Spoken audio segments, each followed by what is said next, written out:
Thank you, everybody.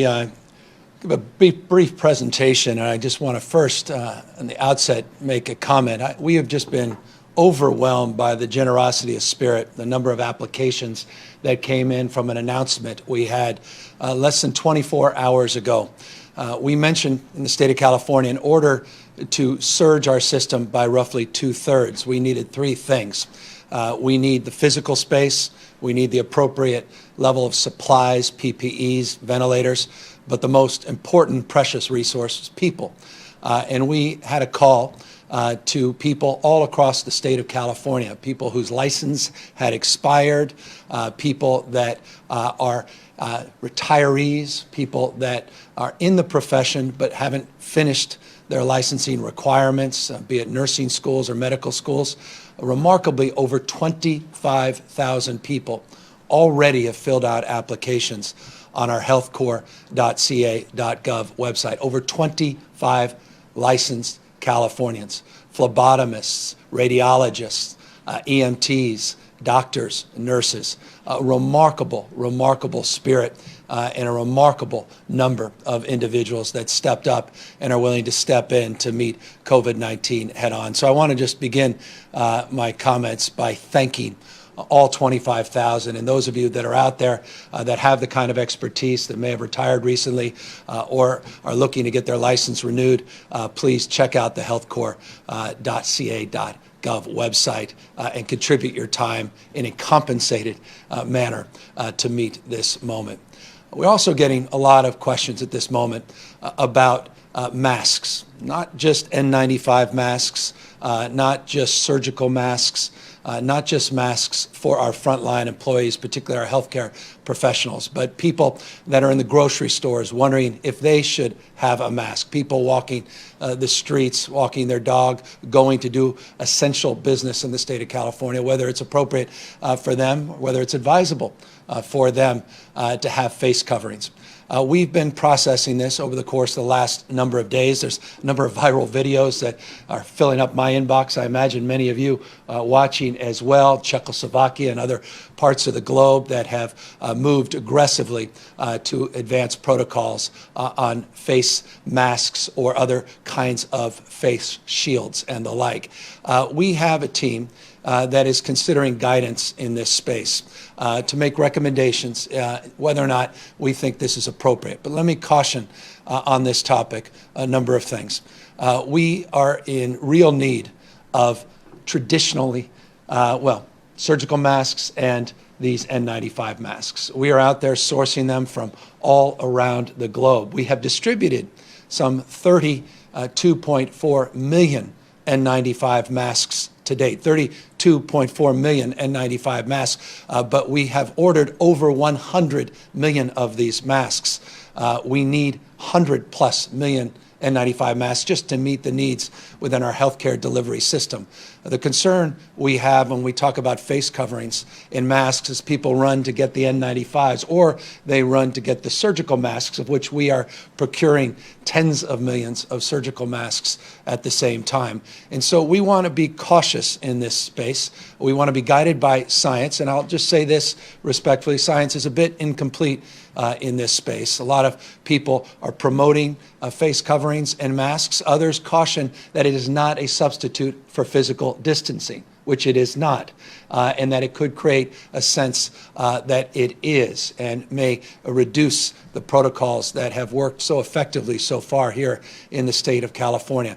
But know that we are looking to put out guidance on this. We'll put out our recommendations in short order as it relates to face coverings, and those recommendations will include the principal obligation we all have to continue our physical distancing, our social distancing, to wash our hands, and if we are putting face coverings on, we'll lay out guidelines in specific terms of what that means and what it doesn't mean. The last thing we want are people putting on coverings and moving them, their hands, not washing their hands, and potentially creating additional issues, people getting the wrong kind of impression that somehow now they're absolutely immune from contracting the virus and the like. But I know that this is becoming a major issue all across the United States. CDC has implied they'll be putting out some guidelines. I know the President himself myself and others have made reference to the same. We get this question all the time. When you go to a grocery store, people are trying to practice appropriate physical distancing. You feel like you're not necessarily capable of doing that in a short queue. The appropriateness of having these masks or a version of face covering. We recognize that anxiety, and we want to meet that in terms of recommending specific strategies. And so expect in the next 24 or so hours that the state of California will put out more prescriptive guidelines in that space. We also are very proud here in California. We had incredible leadership that is demonstrable in the state by Cesar Chavez. That leadership was recognized formally as this day is every year, Cesar Chavez Day. In the spirit of contribution, in the spirit of service, in the spirit of meeting this moment, we are also announcing an effort to do more and do better to protect our seniors in the state of California. We have 5.3 million Californians that are 65 years and older. And we've been doing some remarkable things at the local level to check in on our seniors, wellness checks to make sure they're getting their medications, making sure they're getting their prescriptions. But we need to step things up significantly. And that's what we are announcing here today, a statewide initiative, working with our partners at the AARP, working with our partners at Alzheimer's, American Lung Association, Cancer Association, Heart Association, working with our local partners, our CERT teams that are part of our mutual aid program, traditionally utilized in preparation for our wildfire seasons, our Listos program, which we rolled out a few months ago to do the same. We're now reconstituting all of those programs and building capacity and partnership to significantly increase our connectivity to our seniors, to check in, not just for wellness checks related to food and medicine, but the deep anxiety people are feeling, being isolated at home, and the loneliness people are feeling at home, not connected to the outside world, anxious about their life and their loved one's life. And so neighbor by neighbor, we're asking people to make 5 calls. We've worked in social media platforms next door to do just that in 22,000 neighborhoods across the state. We've already connected through that platform just shy of 8 million individuals, but we have to go deeper and we have to do more. And we have to do it in a way that not only just checks in on someone to see how they're feeling, but be able to deliver something on the back end, not just a meal or medical supplies. And that's why we've created a hotline for people across the state that will guide them to more substantively deliver on the needs of the individual they're contacting. And that site has a following number, 833-544-2374, 833-544-2374. That hotline will allow individuals to be able to get questions they may have answered in ways that they can individually participate in helping support this moment in the spirit of civic contribution, in the spirit of the commonwealth, in the spirit that defines this moment, that we're all bound, as Dr. King said, bound together by a web of mutuality. And that commonwealth, it is incumbent upon us to check in on the greatest generation. People have brought us the world's most vibrant middle class and obviously have done so much for all of us. We have a unique obligation to do more for them. But in that spirit, to be able to do more, we need not just that one point of contact, that one hotline. We need to be able to drill down in a more substantive way. And so we've partnered with our 211 system. Our 211 system is an incredible system in the state of California that connects people to real services in real time. So if a loved one or a neighbor or a stranger is in need, and they need something more than just nice words and just a check-in, but need specific services, we've partnered now with 211 to provide those services at the local level all throughout the state of California. I'm going to have a representative here in a moment from 211 speak more about their robust system and what it provides. But I think this is a real opportunity for Californians to check in on the most vulnerable Californians and do so in a way that only Californians can. We'll elevate in that context the spirit sense of pride that I think we all have at this moment. But let's do so in a way that's meaningful and substantive. And in that stead, I want to ask Richard to come up, who runs the local 211 system up here in Sacramento, to talk about the substance behind what that call center and those three numbers, 211, truly represent and will represent to potentially millions of Californians if we avail and take advantage of that system. Richard. Thank you, Governor, and thank you to your teams also for the leadership that you're providing in these unprecedented times. I'm the board chair of 211 California and the local operator of 211 Sacramento. And 211 is really a 3-digit dial that makes it easy for our community members to get services at a very local level. Our call centers are staffed 24 hours a day, 365 days a year, and they're trained professionals on the other end of that line that will be there to assist you in doing some case management and getting you to the most fundamental needs. And together, we can work together as a community to start building those resources in those databases to ensure that the community members are getting access to services. Our call specialists are all trained in AIRS taxonomy, which means that they can help sort of provide guidance and determine what those unmet needs are. The 211s are operated by local nonprofits, and we're excited to be part of this program with the state, and we look forward to serving everybody soon. Thank you, Richard. And I really encourage people, check in on your neighbors, make those phone calls, not just loved ones. Check in on strangers. People ask every day, what more can I do? Let's activate this kind of civic contribution. Let's activate this kind of resolve in real time in the spirit of Cesar Chavez, in the spirit of service, in the spirit of real contribution to help meet this moment. Let me thank our entire team for putting together this comprehensive overlay to really increase connections and increase our obligation to our seniors throughout the state of California.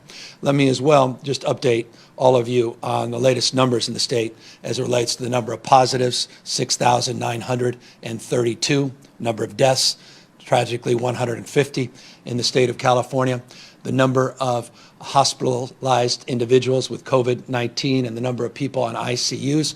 We have 1,617 people currently hospitalized with COVID-19, and we have 657 individuals that are in the ICU. Those numbers represent a 17% increase in the total number of positives in the state. The number of hospitalized represents a 13% increase over yesterday and a 10% increase in the terms of the number of ICU patients in the state versus yesterday. I should note, if you roll a 5-day average, again, we have seen more than a doubling the number of people hospitalized in the state over the last 5 days, and now more than triple the number of people in our ICUs, reinforcing the importance of preparation in meeting this moment.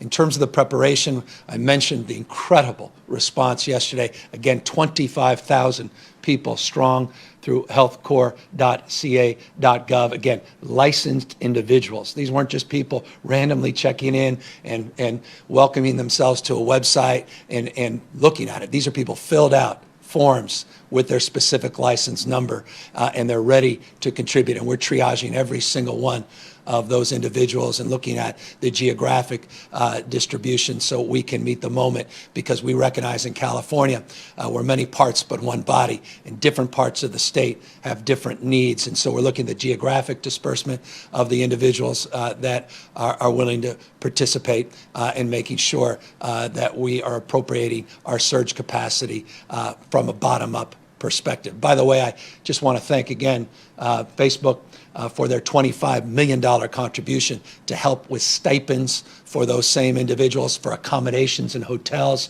so they're closer to patients, for transportation, and for childcare. Many of them need childcare at this moment, and those dollars are now readily available for individuals that wish to contribute to this moment, in addition to the ongoing support we'll provide from a salaried perspective. This is not a volunteer effort.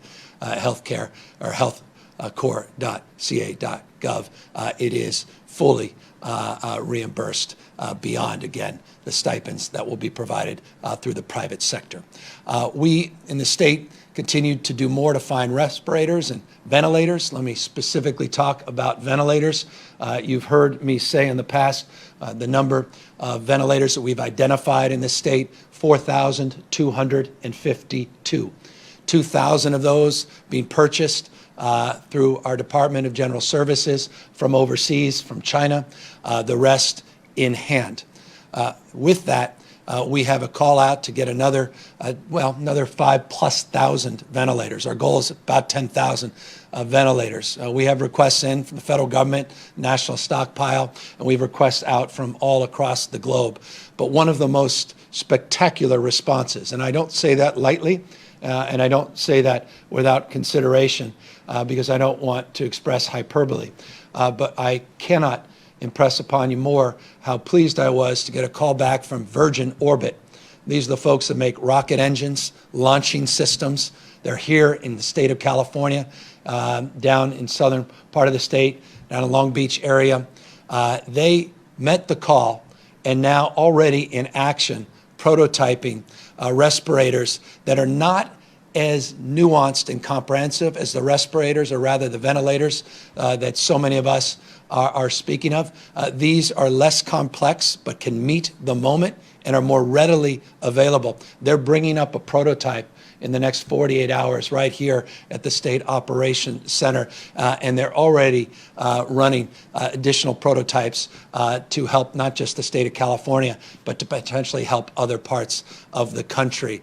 I say that because they deserve credit for being willing to reprioritize their production efforts down there and look at meeting us where we need most support, and that's through the ventilator side of the procurement. And so thank you to Virgin Orbit. Thank you to their team down there. It's, again, part of the ingenuity, part of the entrepreneurial spirit that defines the best of California and Californians. Again, that was exampled this weekend by Bloom Energy that converted all of those 150+ ventilators that were down from the national stockpile down in LA County and refurbished them, and have already sent them back down into LA County. Again, spirit of meeting the moment, taking responsibility, taking into account that we have more that we can do than we even believe, that our mind needs to be stretched at this moment, and it is being, in terms of civic contribution,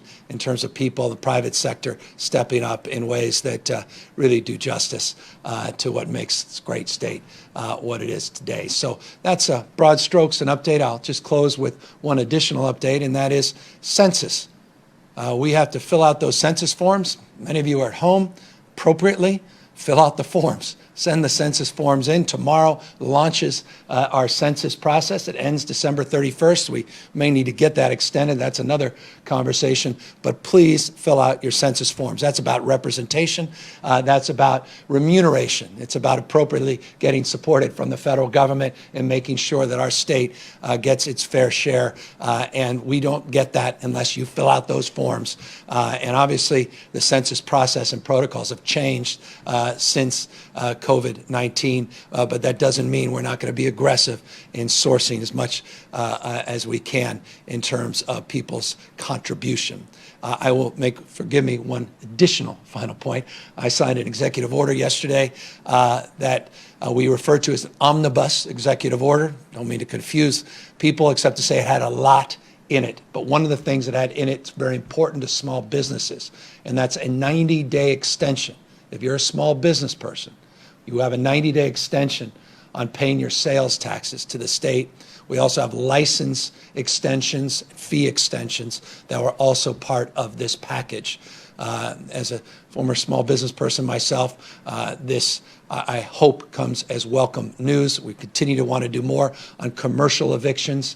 We now have 8 counties, a number of local cities that have done moratorium. We are continuing to work on that, as I've mentioned in the last few press conferences. More on that when we're ready to announce. But no, the small businesses are in our heart and mind, and we will continue to do more. And I'll speak before I open it up to questions. questions about more. We had a record number of people filing for unemployment insurance yesterday, over 150,000. So now it's well over 1.6 million Californians. So we all recognize we're going to have to do more to meet this moment for employees and employers and process this moment, get through it, and then get this economy back and growing as it was just a few months ago. So happy now to take any questions. Jeremy White, Politico.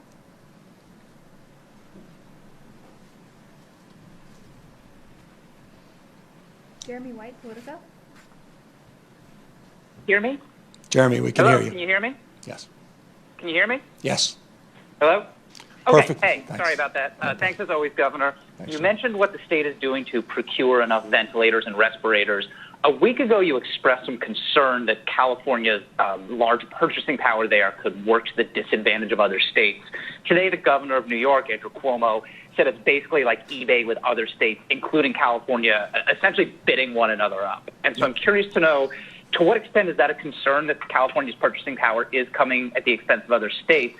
And do you see a solution in which there's a more centralized federal effort, or in which California releases some of that equipment to other states that are in a dire need? Yeah, not only a week ago did we express concern about this, we did something about it. We reached out to Governor Jay Inslee, Governor Pritzker, a number of other governors, and said, let's connect our procurement teams together to make sure that we're going and working together. Governor Murphy and I, a few weeks back, had a similar conversation. So you're starting to see these partnerships at the gubernatorial level, at the state level, to help centralize. Look, I made a point that we have purchase order out for 101 million N95 masks. That, I hope, puts our purchasing power in perspective. That is a substantial amount of money that this state is capable of committing ourselves to, that not all states can. We also are working with our FEMA regional director, who happens to live out here and happens to spend a disproportionate amount of time here at our State Operations Center. And we're very sober with Bob Fenton in conversations about what other states need as it relates to even what's coming from the national stockpile, and making sure that none of us are being greedy at this moment, and that we have the capacity to move things around. And so that's the spirit, to answer your question, that we're bringing to this conversation and debate. We are, as a nation state, de facto a centralized purchaser of incredible capacity, but we want to help other states, even as large as Illinois and Washington State, some of the largest states in our nation, to see if we can help procure not only a reduction in costs per unit, but also procure a mindset where we're not playing in the margins of a zero sum, where it's us versus them. Carlos Granda, KABC. Hello, Governor. The state of New York was concerned last week that the hospitalizations could double every 2 days. Today you said that here, at least for now, they're doubling every 5 days. Does that show that our numbers, are they moving in a good direction at least? Do you see some positive signs? Yeah, no, I mean, we're seeing an increase, and those increases that I referenced as it relates to ICU beds, not just hospitalizations, that have tripled in ICU, doubled in our hospitals for COVID positive patients. That was not an insignificant increase from what we had seen in previous weeks. Look, the number of positives today at 17%, the number of hospitalization, the percentage increase, when I'm now looking at the percentage of 13%, ICU 10%, that is in line with some of our modeling, but no question, we are not out of the woods yet. By no stretch of the imagination should people think that California is overly confident at all. We are continuing to procure the PPE, continuing to get the human resources that I spoke of at the top of this hour to continue to meet the surge capacity, not just the USNS Mercy, but now we have identified all 8 field medical stations and their sites from Shasta to Butte County to San Diego to Contra Costa County to Riverside to San Mateo County to Santa Clara and LA County. That's 2,000 bed capacity. We'll get the National Guard building those out, working with the Army Corps of Engineers. I said yesterday they had already had 19 site inspections. They're up to 24 now, and we'll be making some announcements about partnerships with them in the coming days. We're doing all of that because we're not out of the woods. We're doing all of that because we have the time to prepare. And that was the whole point of moving early on physical distancing. There is no regrets in the state of California on our protocols on physical distancing. The only regret we will have if people cut the parachute before they land. The only regret we will have if we prolong this is that we didn't take it seriously and we didn't recognize some of the early signs of success. But success is defined by buying us time to prepare. The announcement today on seniors was about preparing. I don't want you to be writing headlines, and I don't want to be hearing stories that someone finally knocked on a door and no one answered, only to find out when they opened that door that someone had passed away because we didn't meet the moment. And that's why we are building this capacity at every level of government, physical and human capacity. And so, yes, we are starting to see increases. Yes, that's consistent with our model. And yes, we are doubling down on our preparedness and our admonition to everyone, young and old, to continue their physical distancing. Jeff Fowler, Washington Post. Hi, Governor. Thanks for taking the question. Just sort of playing off what you were just talking about, the Bay Area in Northern California was the first in the nation to have that shelter-in-place order. So now that it's been 14 days, do you see evidence that it's a model for other U.S. cities that social distancing orders work? And, the Bay Area was also ahead of Los Angeles in that order. Do you see in your models a difference between the Bay Area and L.A.? I think we have to be cautious in this space. I mean, you certainly can look at the numbers and you can jump to that conclusion, but all the experts around me want us to be cautious in terms of jumping to conclusions. It's still just too early to tell. I couldn't be more proud of the leadership within the San Francisco Bay region, but the leadership in Los Angeles is demonstrable as well. Mayor Garcetti was quick to move in this direction.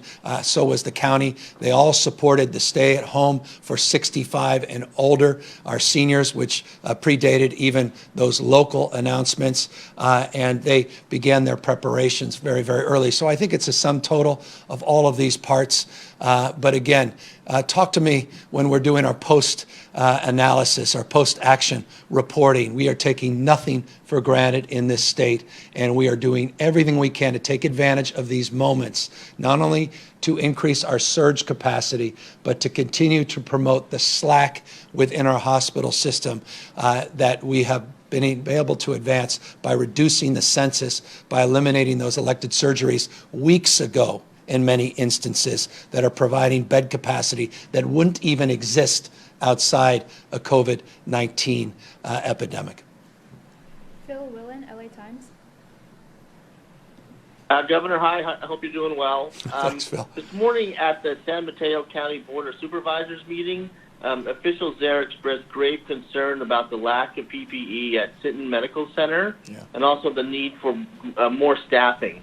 Just want to find out what the state is doing to address those needs. Yeah, well, look, as you know, we brought Seton online. They have the capacity to go up to 220 rooms. They're not there yet for two reasons, the two you just brought up, staffing and PPE. So we're working to get that staffed up, as we are, Phil, it's relevant to you as the LA Times reporter, St. Vincent, and we're making real progress there, which we hope to announce in the coming days on staffing and PPE. I made the point, we have 100+ million N95 masks alone. That's not the coveralls, that's not the shields, that's not the gowns, that's not the glove sets, that's not the surgical masks. That's just a proxy for PPE writ large. The magnitude of 100+ million mask order gives you a sense of the magnitude of the anxiety at the local level about the need. And so we need to do more. and that includes San Mateo County, includes every county, candidly, in this state. And we are in real time. As soon as it comes in, we are getting it out. And now that includes making sure we pre-position our ventilators that are being refurbished, not only in the state cache, but also those ventilators that came from the federal cache, and making sure that they're geographically pre-positioned so that we don't get more questions like yours, which is completely legitimate and recognizable because it's amplified by hospitals, not just systems and counties throughout the state. Christine May-Duck, Wall Street Journal. Thanks for taking our questions, Governor. I appreciate it.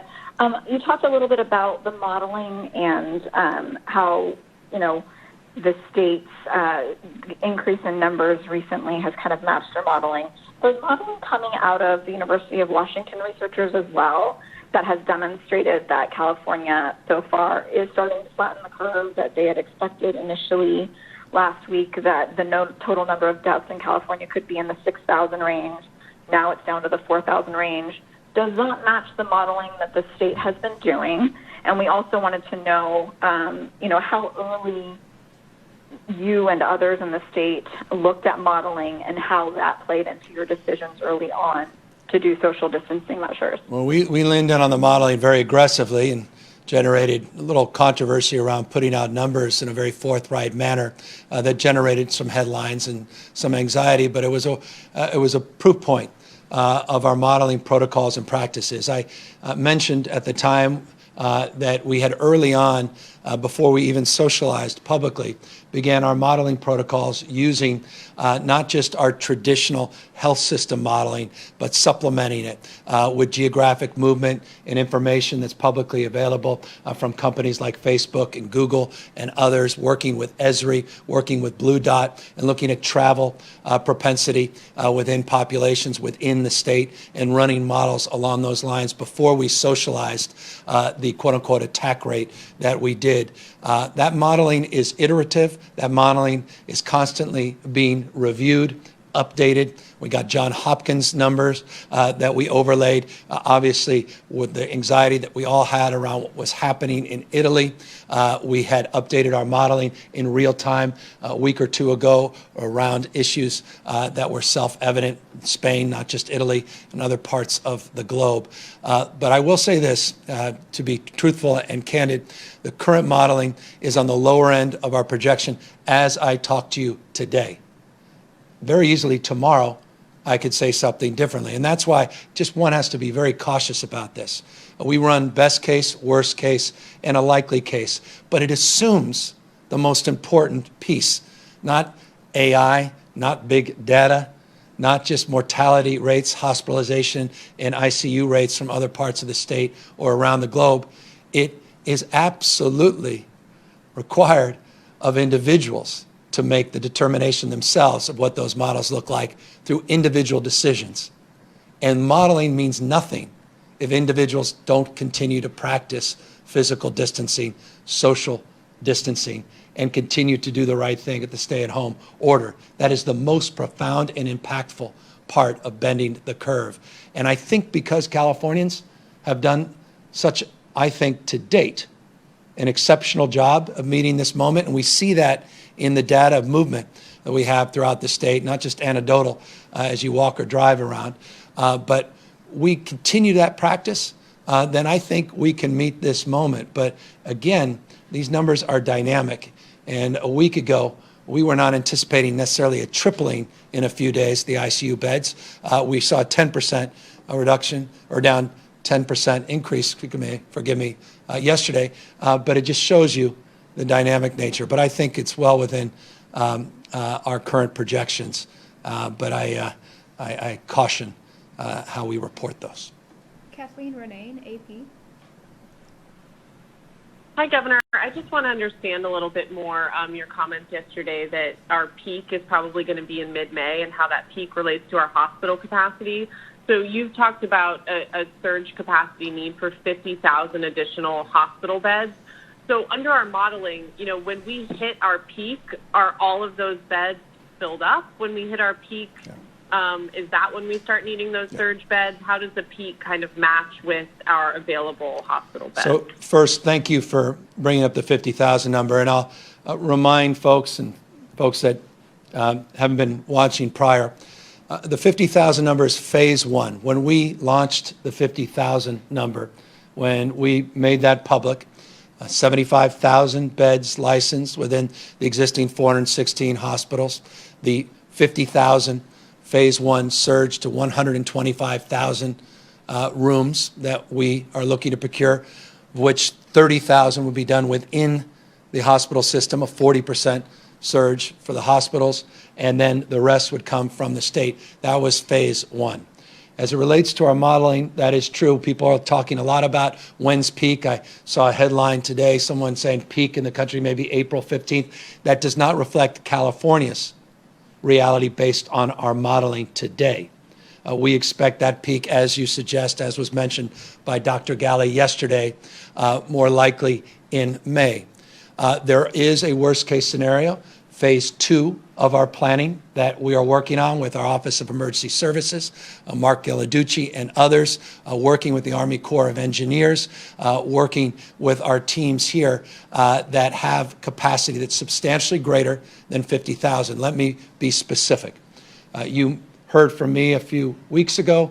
I talked about the conversations we had with Janet Napolitano and Tim White at the UC system and the CSU system. Both systems have identified over 5,000 beds respectfully. As an example, that would be phase two. We've already identified a number of hotel opportunities beyond those that we're making available for our homeless, which would also be part of that second phase. We are working with the Army Corps of Engineers to look well beyond what we've already communicated, be it the Sleep Train Arena or Oakland Coliseum. We're also looking at LA Forum and other places that would be part of that extended phase. So I hope that gives you some deeper clarification, and we're happy to have Dr. Galley flesh more of that out tomorrow and the next day. But I feel very confident in our current modeling and that 50,000 number for phase one. Tiffany Stecker, Bloomberg. Yes, thanks, Governor. I had a question regarding your executive order yesterday in the health corps. Do you foresee at any point having to bring in healthcare professionals from out of state, perhaps states that are less affected by the virus? You know, I'll be honest with you. If you asked me that this time yesterday, I may have said yes. We were overwhelmed. I don't want to be hyperbolic about this. I don't want to be accused of overstating, but 25,000 people with licenses that filled out the application, that went through that five-step process, that said, you know what, we're ready to step up. That was extraordinary in less than 24 hours. So the answer today is no, today. We'll vet all those 25,000. I'm not naive. Not everyone is going to fit a need particular, maybe too many folks that are expert anesthesiologists. We don't need as many. Too many EMTs, too many pharmacists, too many nurses, too many, who knows?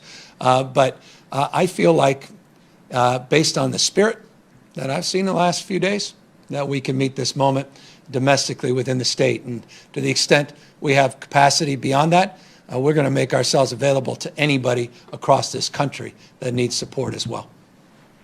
Marissa Kendall, Bay Area News Group.